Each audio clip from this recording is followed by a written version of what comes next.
ഞാൻ തുടക്കേട്ട പാറു എന്നെ സഹായിക്കാന്ന് പറഞ്ഞു. എന്നിട്ട് എന്നെ സഹായിക്കണില്ലേ നോക്കിയേ പാറുവാ. അയ്യോ അപ്പൊ നീയല്ലേ പറഞ്ഞ ഇവിടെ അപ്പടി പണിയാന്ന്. നീ എന്തൊക്കെ പണി ചെയ്യും പറഞ്ഞു കൊടുത്തവരോട്?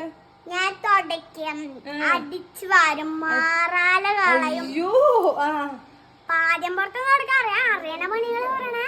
പിന്നെ എനിക്ക് പാത്രം കഴുകാറിയാം. പിന്നെ ഇതൊക്കെ ബാറുവിന് അറിയാം. പക്ഷെ ചെയ്യത്തിന് മടി. ഇവിടെ ഭയങ്കര പണി അത്ര ബാറുവിന് അല്ലേ? വെക്കേഷന് അറിയണതല്ല ഞാൻ ചോദിച്ചേ, ചെയ്യണതാ ചോദിച്ചേ. എന്തൊക്കെ ചെയ്യുന്നു? ചെയ്യണതൊന്നുമില്ല. TV കാണുക, ഭക്ഷണം കഴിക്കുക, അമ്മമാരെ സഹായിക്കണം. നിങ്ങൾ നിങ്ങളുടെ അമ്മമാരെ സഹായിക്കാറുണ്ട്. അത് വെക്കേഷനല്ല. അപ്പൊ എല്ലാവരും സഹായിക്കണം കേട്ടാ. കുടുംബത്തിൽ പാറു.